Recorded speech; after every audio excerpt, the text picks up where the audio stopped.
स्वागत है मेरे प्यारे मित्रों। तो फिर अब इस कहानी का बस 10 ही भाग रह गया है जो आने वाला है, जो मैं आप लोगों के लिए जल्दी ही डाल दूंगी। तो फिर अभी हम फैन और वाई की कहानी को आगे बढ़ाते हैं और शुरुआत होती है। नान की क्लास टीचर फैन को फोन में कह रही होती है कि मिस्टर फैन, हमने नान को स्कूल में और स्कूल के आसपास के सारे एरिया में ढूंढ लिया है, पर हमें अभी तक नान कहीं पर भी नहीं मिला। क्या आपको पता है कि आपका बेटा कहाँ जा सकता है? फैन परेशान होते हुए जवाब देता है कि आप लोग बस नान को ढूंढते रहो और मैं भी अभी निकलता हूँ नान को ढूंढने के लिए, देखता हूँ कि नान कहाँ जा सकता है। उसके बाद फैन फोन रख के दौड़कर नान को ढूंढने के लिए निकलता है और मनी मन भगवान से कहने लगता है कि हे भगवान, नान बस सही सलामत हो। उसके बाद फैन पागलों की तरह दौड़ते भागते हुए शहर में जहाँ जहाँ नान को ढूंढ सकता है फैन नान को ढूंढता है, पर फैन को नान कहीं पर भी नहीं मिलता। और आखिर में फैन नान को ढूंढते हुए अपने घर आता है, ये देखने के लिए कि कहीं नान अभी घर चला तो नहीं आया। पर फैन देखता है कि नान घर पर भी नहीं आया होता। ये देखकर फैन और परेशान होकर अपने घर के बाहर आकर फुटपाथ में बैठ जाता है। फैन परेशान होते हुए मनी मन सोचने लगता है कि जहाँ जहाँ नान जा सकता है मैंने उन सारी प्लेस में जाकर नान को ढूंढ लिया, पर मुझे नान कहीं पर भी नहीं मिला। समझ नहीं आ रहा कि नान गया तो गया कहाँ होगा। पर हाँ, मुझे पता है कि अगर मैं वाई से मदद मांगता हूँ तो वाई के पास बहुत सारा सोर्स और पावर है। वाई जैसे भी करके नान को ढूंढ ही लेगा। पर क्या मुझे वाई से मदद मांगना चाहिए? पर अगर नान को कुछ हो गया तो तब तो मैं खुद को पूरी जिंदगी माफ नहीं कर पाऊंगा। और फैन परेशान होकर ये सारी बातें सोच ही रहा होता है। उसी वक्त फैन के सामने आकर एक गाड़ी रुकता है जिसमें से नान और वाई बाहर निकलते हैं। नान अपने डैड को देखकर चिल्लाते हुए कहने लगता है कि डैड, मैं आ गया। फैन पहले तो नान और वाई को साथ में देखकर चौंक जाता है, फिर नान को सही सलामत देखकर फैन के जान में जान आता है और नान दौड़कर आकर अपने डैड को टाइटली हग करने लगता है और फैन भी नान को जोर से हग करने लगता है। तो फैन के आंखों से आंसू आने लगते हैं और ये खुशी के आंसू है नान को देखकर। खैर, नान तब अपने डैड से पूछता है कि डैड, सुंदर भैया आपको कब से कॉल लगा रहे थे, आप उनका कॉल क्यों नहीं उठा रहे थे? तब फैन अपना फोन निकालकर चेक करता है और फैन देखता है कि फैन की फोन की बैटरी तो चली गई है और फैन ये बात नान को बताता है। उसके बाद फैन नान को डांटने लगता है। फैन डांटते हुए नान से कहता है कि नान, अगर तुम्हें कहीं जाना ही था तो किसी को बता कर जाते, किसी से पूछ लेते, पर नहीं। तुम्हें पता भी है कि तुम्हारे वजह से मैं और तुम्हारे स्कूल वाले कितने परेशान हो गए थे। तब नान बहुत ही मासूमियत के साथ फैन से माफी मांगने लगता है और नान का मासूमियत देखकर फैन नान को माफ कर देता है। फैन कहता है कि अच्छा, ठीक है, अब चलो घर के अंदर चलो। नान वाई से कहता है कि सुंदर भैया, आप भी हमारे साथ घर के अंदर आओ, पर वाई हिचकिचाने लगता है। तो नान वाई का हाथ पकड़ के अपने साथ वाई को घर के अंदर लेकर चला आता है। अगला सीन फैन के घर के अंदर का लिविंग रूम का होता है, जहाँ छोटू सा नान वाई के गोदी में सो रहा होता है और वाई फैन से कह रहा होता है कि फैन भैया, आपके यूनिवर्सिटी में जो भी हुआ मैंने उस बारे में सुना, और फैन भैया फिक्र मत करो, मैंने न्यूज़ और सोशल मीडिया दोनों को ही संभाल लिया है, फिर भी आपको थोड़ा सावधान रहना चाहिए। मैं काम करता हूँ कि कल से मैं नान को स्कूल छोड़ने जाऊंगा, ठीक है ना? और ये सुनकर फैन पहले तो थोड़ा हिचकिचाने लगता है कि पर वाई, फिर फैन वाई से कहता है कि अच्छा ठीक है वाई, थैंक्स। और फैन का इतना कहने से ही वाई बहुत खुश हो जाता है। वाई मन ही मन कहता है कि फैन भैया ने मुझे थैंक्स कहा, एटलीस्ट अब फैन भैया मुझसे बात कर रहे हैं। उसके बाद वाई कहता है कि फैन भैया, वो स्टूडेंट जिसने आपके ऊपर इल्जाम लगाए, मैं उसके बारे में छानबीन कर रहा हूँ, पर जब तक उसके बारे में कुछ पता नहीं चल जाता और सब कुछ ठीक नहीं हो जाता, आप अपने यूनिवर्सिटी मत जाओ, आप घर पर ही रहो। तब फैन कहता है कि नहीं, अगर मैं यूनिवर्सिटी नहीं जाता तो लोगों को तो यही लगेगा कि मैंने ही कुछ गुनाह किया है। मैं तो यूनिवर्सिटी जाऊंगा और मैं खुद को बेगुनाह साबित करके रहूंगा।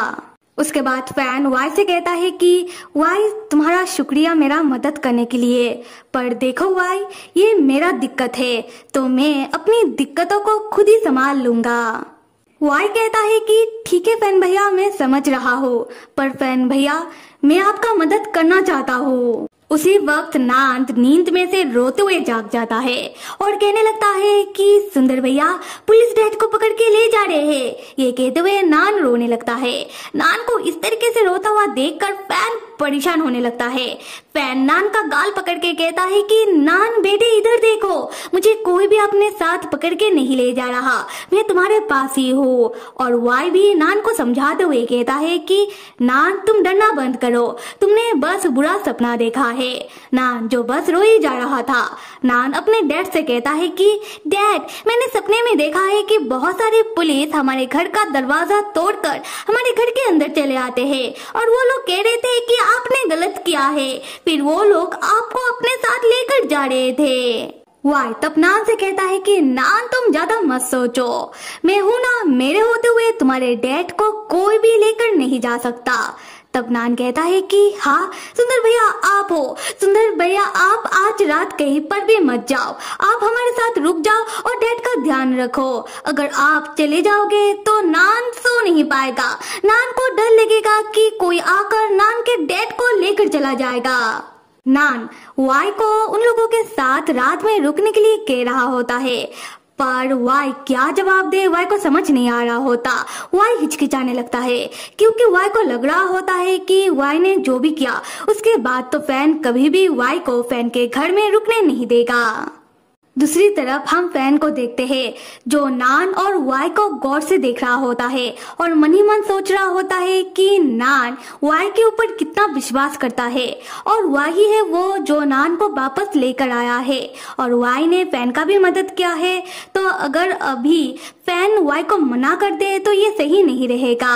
उसके बाद फैन नान को अपने गोदी में लेता है और वाई से कहता है कि वाई, अगर नान तुम्हें रुकने के लिए कह रहा है तो तुम आज रात रुक जाओ। और ये सुनते ही वाई बहुत खुश होता है और मन ही मन शर्माने लगता है। और अगले सीन में हम उन तीनों को नान के कमरे में देखते हैं जहां फैन और वाई मिलके नान को सुला रहे होते हैं। तब गलती से वाई का हाथ फैन के हाथ में टच होता है जिससे हम फैन को देखते हैं जो बहुत ही ऑकवर्ड हो जाता है और दूसरी ओर देखने लगता है, पर वाई बहुत ही घबरा जाता है।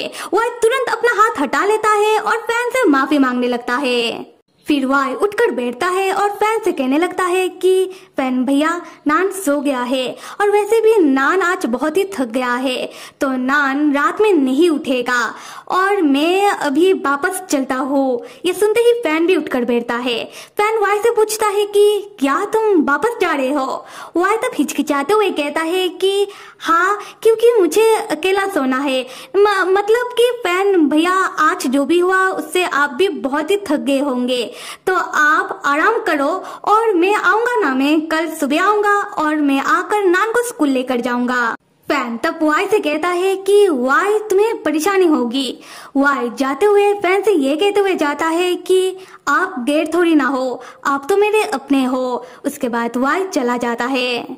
फिर वाई फैन के घर से बाहर आकर अपने गाड़ी के सामने खड़े होकर फैन के घर को गौर से देखने लगता है और ऐसा लग रहा होता है कि वाई का मन नहीं था फैन के घर से जाने का, पर वाई बस इसलिए फैन के घर से गया क्योंकि वाई नहीं चाहता था कि वाई के वजह से फैन ऑकवर्ड महसूस करे।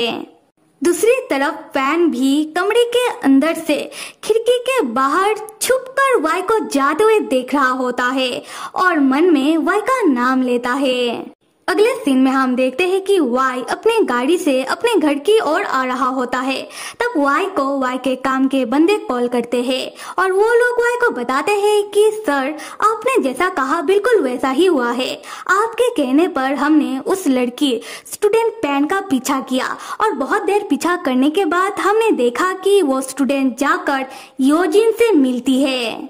तब वाई कहता है कि ठीक है, अब तुम लोग उन दोनों का फोटो खींचो, दूर से रिकॉर्ड करो और हाँ कोई तरीका निकालो उस स्टूडेंट पेन से बाद में बात करने की। जवाब आता है ठीक है सर। उसके बाद वाई फोन रख देता है और वाई को तब बहुत गुस्सा आने लगता है। वाई मन ही मन कहने लगता है कि जैसा मैंने सोचा था, एक मामूली सी लड़की फैन भैया के खिलाफ इतना बड़ी षड्यंत्र कैसे रच सकती है। उसके पीछे पक्का कोई ना कोई होगा।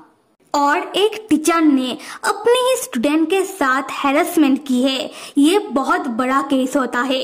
इससे मेरे फैन भैया का कैरियर, उनका पूरा जीवन बर्बाद हो सकता है। फैन भैया बताते तो नहीं है, पर मैंने उनके आंखों में बेबसी देखी है और ये देखकर मुझे बहुत बुरा लग रहा है और मुझे बहुत गुस्सा भी आ रहा है। फैन भैया बदला ले या फिर ना ले, पर मैं जरूर इस बात का बदला लूंगा। फैन भैया आप फिक्र मत करो, मैं आपको इस बदनामी से जरूर बचा लूंगा। तो फिर मेरे प्यारे मित्रों, अगर मेरा एक्सप्लेनेशन पसंद आ रहा है तो कमेंट करके बताओ और कहानी को आगे देखने के लिए till then stay with me and see you.